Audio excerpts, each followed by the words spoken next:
La question petit a de la première question. On me demande de calculer limite quand n tend vers plus l'infini de Tn sur n en utilisant la méthode des rectangles pour les intégrales. Tn, c'est somme de k égale à 0 jusqu'à n moins 1 sinus de k pi sur n. Tn sur n est égal à 1 sur n somme k égale à 0 jusqu'à n moins 1 sinus k pi sur n est égal à 1 sur n somme de k égale à 0 jusqu'à n moins 1 f de k sur n, avec f de x est égal à sinus de x pi. F est une fonction qui est définie et continue sur l'intervalle 0,1 parce que f c'est le composé de deux fonctions continues. La première fonction c'est la fonction sinus, la deuxième fonction c'est la fonction linéaire que à x associé x pi. Limite quand n tend vers plus l'infini de Tn sur n d'après la méthode des rectangles est égale à l'intégrale de 0 à 1 sinus x pi dx. Une primitive de sinus de xp c'est moins 1 sur pi cosinus de x fois pi, pris entre les bornes 0 à 1, et si je fais le calcul ça me donne 2 sur pi. Maintenant, la question petit b de la première question. Montrer que pour tout n appartenant à n étoile, grand Sn est égal à 1 et grand Tn est égal à 1 sur tangente de pi sur 2n.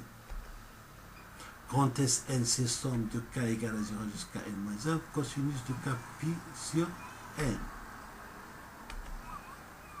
Et grand Tn, c'est somme k égale à 0 à n moins 1 sinus de k pi sur n. Alors, pour pouvoir calculer Sn et Tn, on va utiliser les nombres complexes. En particulier, on va utiliser la formule de Moivre sous forme de exponentielle des nombres complexes. Donc, on va former Sn plus Itn.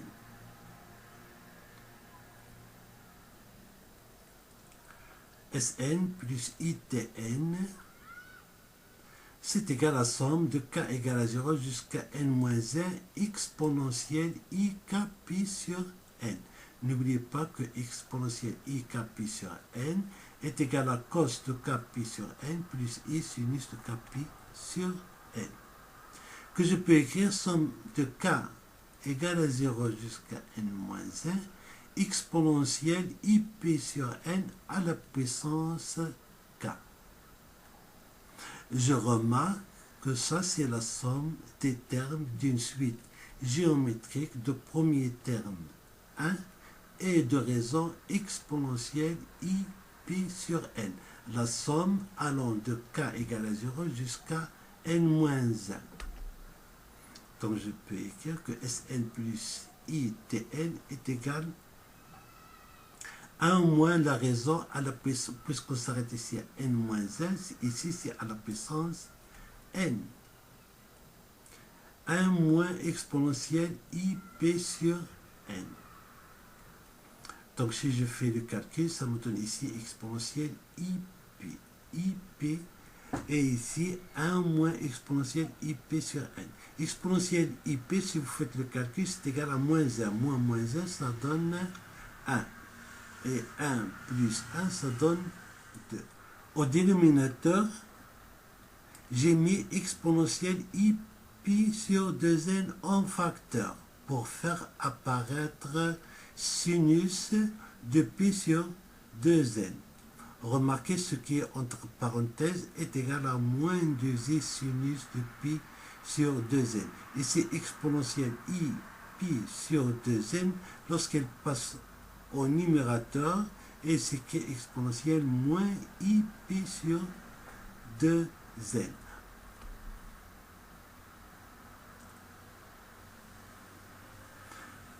On simplifie par 2 et on multiplie en haut et en bas par i, ça me donne est égal à i exponentielle moins i pi sur 2n sur sinus de pi sur 2n.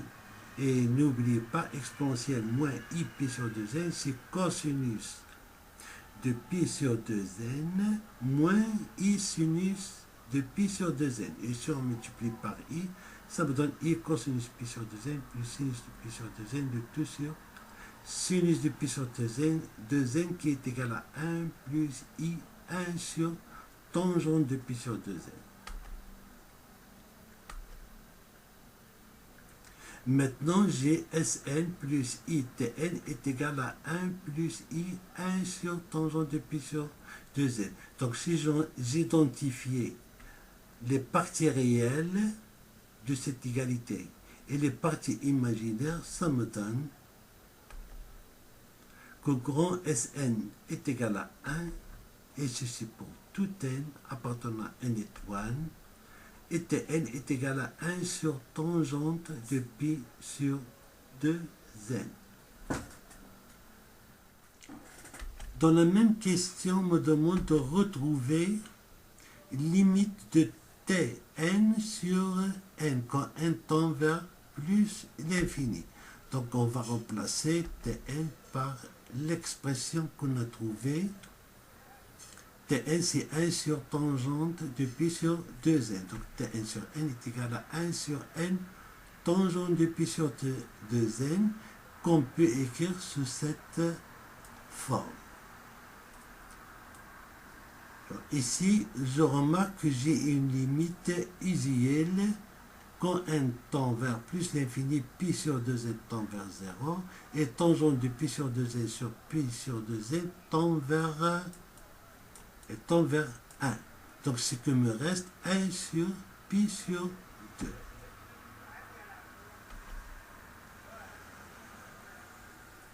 Un sur pi sur 2 est égal à 2 sur pi. Voilà, on a retrouvé la même limite qu'on a fait auparavant en utilisant la méthode des rectangles pour les intégrales. La deuxième question, petit a. Montrer que si n est un nombre pair, petit Sn est égal à 1 et petit Tn est égal à 1 sur tangente de pi sur n.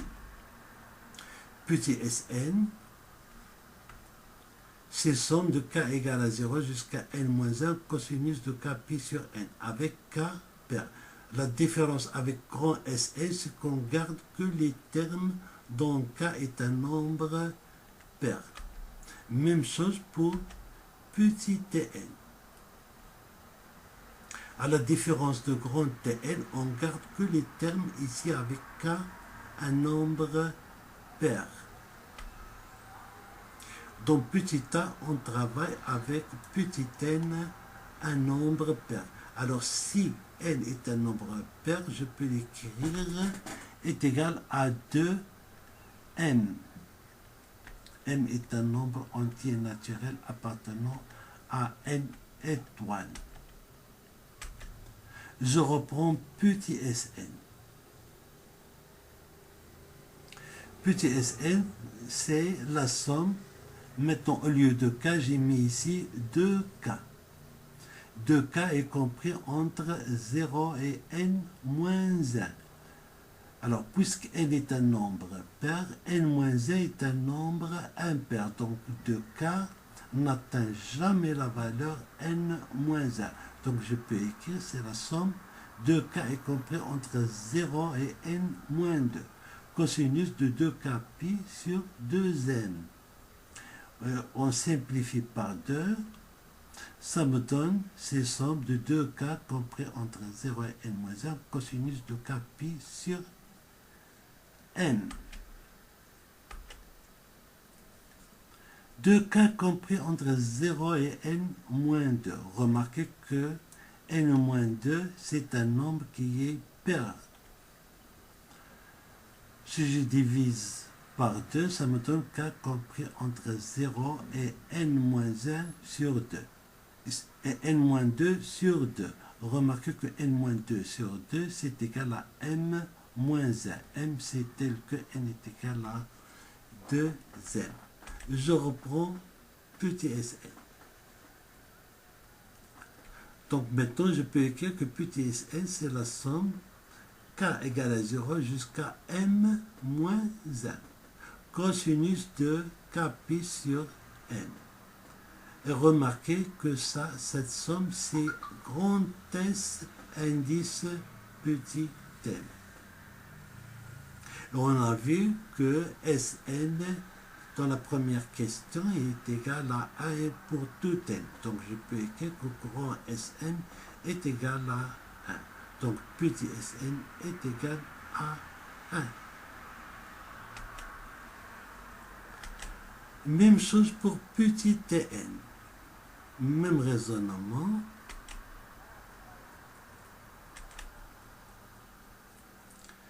Tn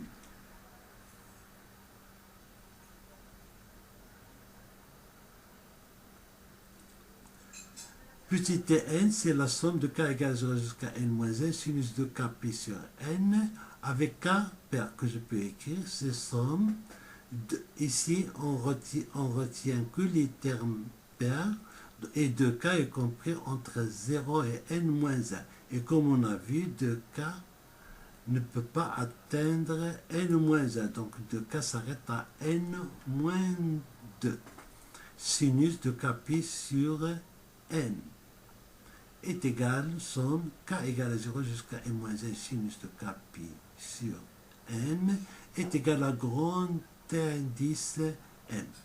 Et on a vu que grand indice m est égal à 1 sur tangente de pi sur 2m en remplaçant n par n.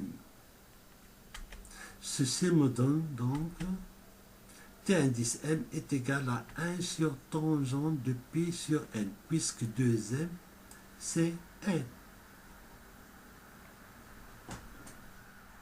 La question petit p de la deuxième question. Maintenant, on va supposer que n est un nombre impair et on va montrer que petit sn est égal à 1 demi et petit tn est égal à 1 sur 2 tangente de pi sur 2n. Je reprends petit sn. Somme de k égale à 0 jusqu'à n-1 avec k pair. Que je peux écrire que somme de k est compris entre 0 et n-1 cosinus de 2k pi sur n. 2k est compris entre 0 et n-1, 2k, elle atteint la valeur n-1, puisque n-1 est un nombre qui est pair. 2k compris entre 0 et n-1, ceci est équivalent à dire que k est compris entre 0 et n-1 sur 2. Remarquez, puisque n est un nombre pair, n-1 sur n-1, c'est un nombre qui est pair, donc il est divisible par 2. n-1 sur 2, on va l'opposer, c'est petit p. Et de là, je peux écrire que petit sn, c'est somme de k égale à 0 jusqu'à p cosinus de 2kp sur n. Bien sûr, avec p, c'est n-1 sur 2. P appartient à n, c'est un entier naturel. Même chose pour petit tn.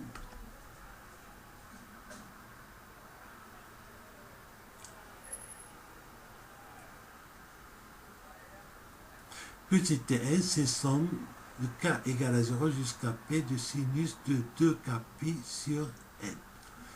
Alors, pour calculer petit Sn et petit Tn en fonction de n, on va utiliser le nombre complexe comme on a fait dans la première question.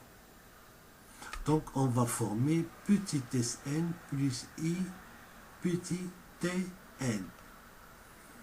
Et j'utilise les expressions de petit Sn et petit Tn. Donc, c'est égal somme de k égale à 0 jusqu'à p exponentielle i de kp sur n. J'ai remplacé petit Sn et petit Tn par leur expression.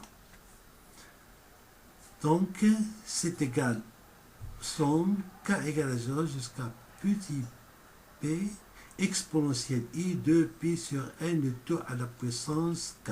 Je remarque qu'ici j'ai la somme d'une suite géométrique de premier terme 1 et de raison exponentielle i de pi sur n.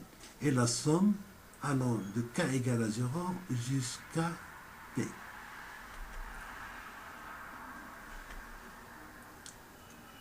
Je reprends Sn plus i Tn est égal à somme de k égale à 0 jusqu'à p exponentielle i de pi sur n à la puissance k. J'utilise la formule qui me donne la somme d'une suite géométrique est égal à 1 moins la raison, c'est exponentielle i de pi sur n. C'est exponentielle i de pi sur n. On s'arrête ici à p. Donc ici, j'écris p plus 1. 1 moins exponentielle i de pi sur n, c'est la raison de la suite géométrique. Alors maintenant, on va voir p plus 1. N'oubliez pas que p c'est n moins 1 sur 2.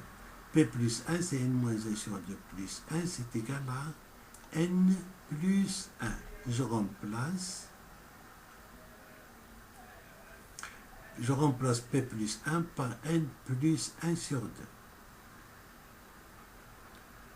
Et comme on a fait dans la première question, j'ai mis ici exponentielle i n plus 1 pi sur 2n en facteur. C'est pour faire apparaître les sinus. Même chose ici. J'ai mis exponentielle i p sur 2 pi sur n en facteur pour faire apparaître les sinus.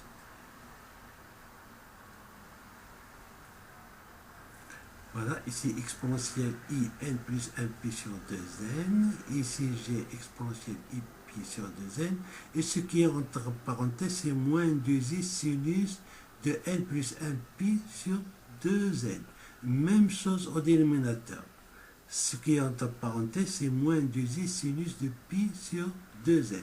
Je peux simplifier ici par 2i. J'ai ici exponentielle i n plus 1 pi sur 2n sur exponentielle i p sur 2n. C'est exponentielle, je fais la différence de la quantité qui est ici moins la quantité qui est ici. Ça me donne, c'est exponentielle i n moins 1 pi sur 2n. Si je fais la différence des puissances ici.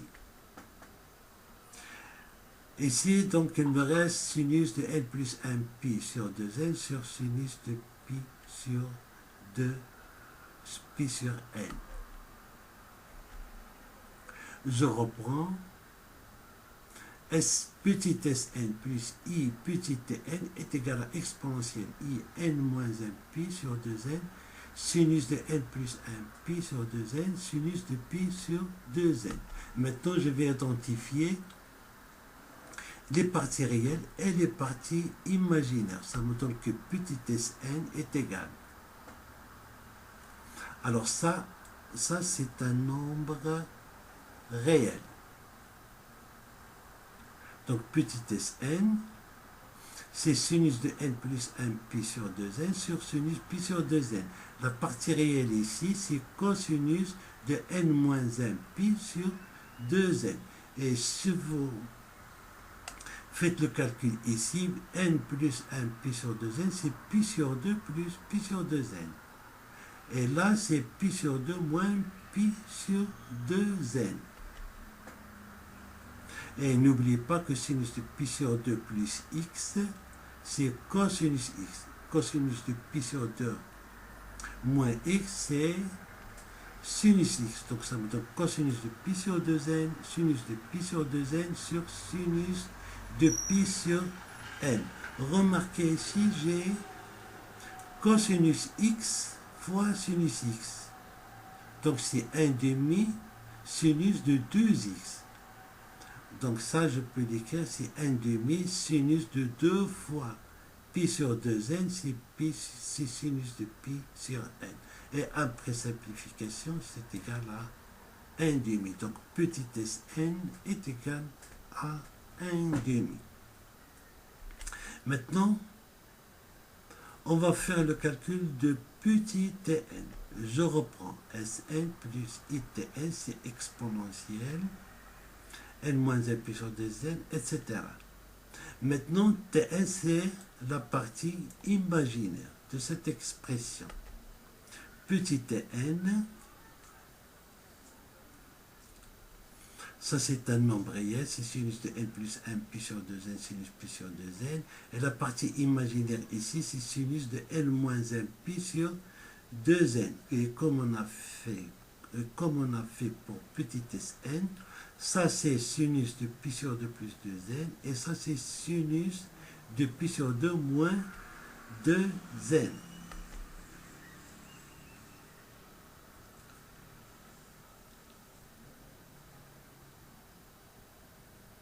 Alors, sinus de pi sur 2n plus x, c'est cosinus de pi sur 2n. Même chose ici, ça c'est cosinus de pi sur 2n. Ça me donne cos au carré de pi sur 2n, sur sinus de pi sur 2n. Sinus de pi sur 2n, je peux l'écrire, c'est 2 fois sinus de pi sur 2n, cosinus de pi sur 2n. J'ai utilisé la formule cosinus sinus x est égal à 2 fois sinus x sur 2, cosinus de x sur 2. Et après simplification, il me reste 1 sur 2 tangentes de pi sur 2n. D'où petit tn est égal à 1 sur 2 tangentes de pi sur 2n. La question petit c, on me demande de calculer cette somme.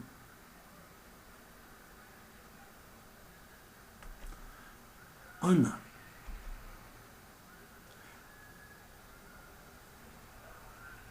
cette somme, je peux l'écrire, est égale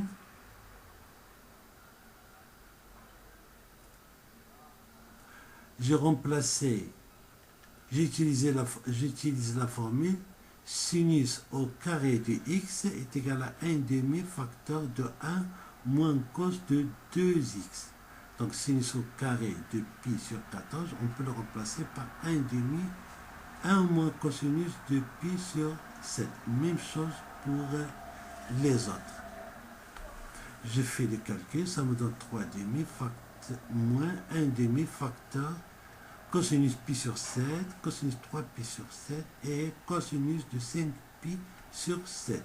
Je remarque ici que je peux prendre n égale 7, mais ici, les coefficients sont des nombres impairs.